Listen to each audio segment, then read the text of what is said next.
De hoje para falar sobre as negociações do Paysandu e também as especulações nos últimos dias nas redes sociais. Quero começar falando sobre dois nomes que foram apurados pelo pessoal do @BastidoresPSC7, garantindo no último dia 15 de maio que o Paysandu vai tentar trazer dois nomes nesta janela pré-mundial de clubes.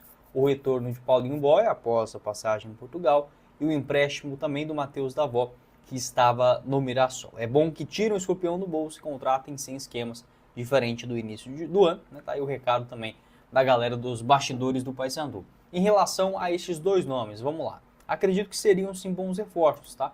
O Matheus Davó, que é centroavante, pode fazer também uma função como um segundo atacante. Jogador revelado nas categorias de base do Corinthians, já atuou também no Guarani, no futebol dos Estados Unidos, Bahia, Cruzeiro, América, onde esteve na Série B do ano passado, e nesse ano sendo contratado pelo Mirassol. Segundo informações do site Transfermarkt, o seu vínculo lá no Mirassol vai até dezembro do ano que vem, até dezembro de 2026.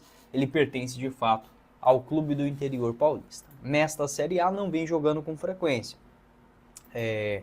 Soma apenas 2 jogos na primeira divisão. O último deles contra o Fortaleza, entrou nos minutos finais, até deu uma assistência. Ficou no banco contra o Bahia e não apareceu mais. Na temporada dos 10 jogos que ele realizou, foi titular em apenas 2. Tá? Então, um jogador que vem sendo opção apenas no banco de reservas da equipe do Mirassol. Aqui está o mapa de movimentação do Matheus Davó, indicando isso, né? Um jogador que faz, de fato, essas duas funções, tanto como um segundo atacante, chegando ali como elemento surpresa, como também mais centralizado, mais próximo do gol, onde já conseguiu o acesso pelo Bahia lá na Série B de 2022. Em relação ao Paulinho Boia, jogador que eu já comentei aqui no canal outras vezes, segundo informações do Bastidores do Paysandu, o jogador também está na mira para esta janela de transferências da metade do ano. Paulinho Boia, que está em reta final de contrato no Nacional de Portugal, tem vínculo somente até junho e existe uma opção de compra, uma opção de renovação, caso haja o interesse das duas partes.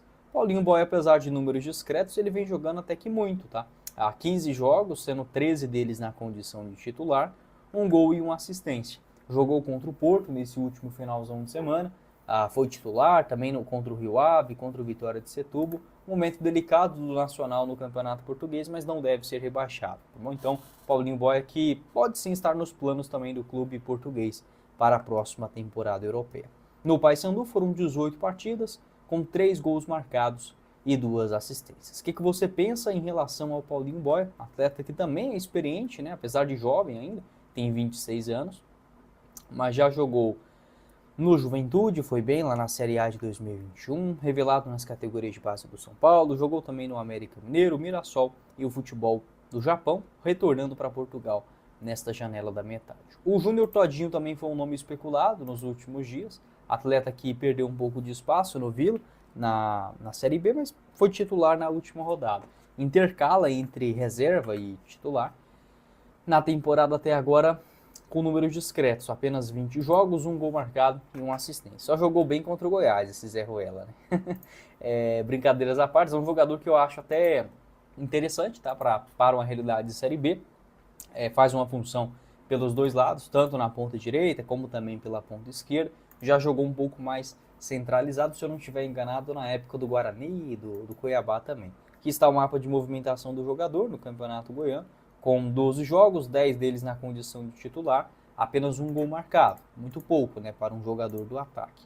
Na Série B do ano passado foi um pouquinho melhor, marcando 6 gols pelo Vila em 26 aparições. O que você pensa em relação ao Júnior Todinho? Se poderia ou não ser uma boa. Atleta que recentemente, as informações mais recentes, é que o jogador optou por continuar no Vila Nova, vislumbrando, né, uma sequência, uma oportunidade em Goiânia.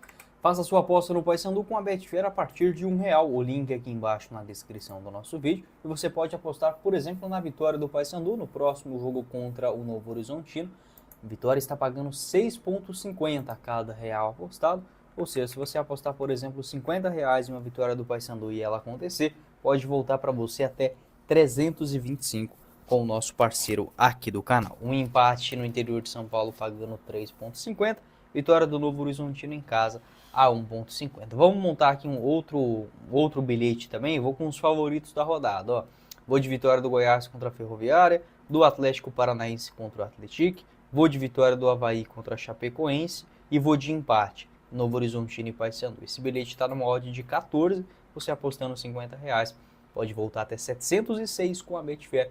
Faça sua aposta pelo link aqui embaixo na descrição do nosso vídeo. Lembrando para você jogar com responsabilidade, se divertir, uma forma de você passar tempo com a Betfair. Sobre este centroavante experiente que foi procurado pelo Paysandu nos últimos dias, com passagens, por exemplo, pelo Atlas no futebol mexicano, o Emelec, jogou também no Patronato no futebol argentino. Estou falando sobre o uruguaio Facundo Barceló. Lá no México ele jogou em 2019, com bons números até 10 gols marcados em 29 partidas. Hoje ele defende o Goiás na Série B do Campeonato Brasileiro. Esta informação que foi confirmada pelo Bancada Bicolor, um abraço para o camarada inclusive, garantindo que nos últimos dias houve esta procura do Paysandu. Entretanto, o jogador acabou não aceitando ser negociado neste presente momento. Tem um tempão que o Barcelona não joga, né? Contra o Paysandu, inclusive, ele até entrou nos minutos finais, mas antes disso havia jogado somente no primeiro jogo da Copa Verde, em Belém também, lá no dia 9 de abril. É um jogador que no ano passado esteve no Ceará, conseguiu acesso na Série B, começa bem o campeonato, mas acaba terminando no banco de reservas. 25 jogos, com 5 gols marcados e uma assistência. A minha opinião, eu como torcedor do Goiás, em relação ao Barceló. Confesso para vocês que quando ele foi contratado, analisando os lances, até mesmo os jogos que eu acompanhei dele no Ceará no ano passado, ele ao mesmo tempo conseguia ser um centroavante bom no jogo aéreo, aquele centroavante que incomodava a defesa, mas também com a capacidade técnica de sair da grande área para buscar jogo. Essa função de um segundo atacante, onde ele inclusive se deu muito bem pelo Emelec em 2020, marcando 14 gols naquele ano em 29 jogos. Entretanto, no Goiás, eu não vou mentir para vocês não, uma negação. Tá? O Facundo Barceló ele fez, para mim, apenas um jogo bom, que foi contra o Goiânia. Inclusive ele marcou os 2 gols dele justamente naquele duelo e mandou uma bola na trave ainda no primeiro tempo. Para mim foi o único jogo, né, nesta era dele pelo Goiás, que ele fez uma partida decente. No restante, cara, parece um jogador desmotivado, de barriga cheia, não corre, não marca, não faz nada, tá? Você nem vê o Barceló em campo. Só que é o seguinte, o Goiás no Campeonato Goiano não jogou nada, tá? Acho que talvez 2 ou 3 jogadores que se salvassem. O mesmo time que começou a Série B agora com um técnico diferente, deslanchou. O Barceló não teve chance ainda com o Mancini, ele ficou um tempo no departamento médico, uma pequena contusão muscular, voltou, ficou no banco de reservas em 4 jogos seguidos e agora jogando contra o Paysandu. Talvez consiga recuperar o seu futebol. Só que neste momento do Paysandu, essa palavra não pode existir. Talvez consiga. Pode ser uma boa aposta. Não, o Paysandu agora ele precisa trazer um centroavante capaz de resolver. E eu confesso para vocês que até gosto do Barceló para uma Série B, mas não consigo enxergar nele sendo este cara para chegar e resolver os problemas de gols da equipe. No Ceará do ano passado, deixa eu mostrar aqui para vocês o mapa de movimentação dele. Na Série B, bastante pingado, né? Tanto de um centroavante como um falso 9. Foram 25 jogos na secundona, 9 como titular, 5 gols marcados e nenhum cartão amarelo. Pelo Goiás no Campeonato Goiano, você pode observar aqui pelo mapa de movimentação, 11 partidas, 9 como titular, apenas 2 gols. Né? Um mapa também jogando centralizado, às vezes dando uma espetada pelo lado esquerdo do campo para tentar uma escapada. Tem contrato no Goiás somente até o final do ano, não está descartado uma saída dele na metade do ano. Enfim, o que você pensa em relação ao Barceló? Se poderia ou não ser um bom reforço para o Paysandu? E dentro das opções do mercado, dentro do próprio elenco do Papão, se chegaria para resolver? Na minha opinião, pelo que apresentou nos últimos 10 meses, é um jogador que eu tenho muita desconfiança.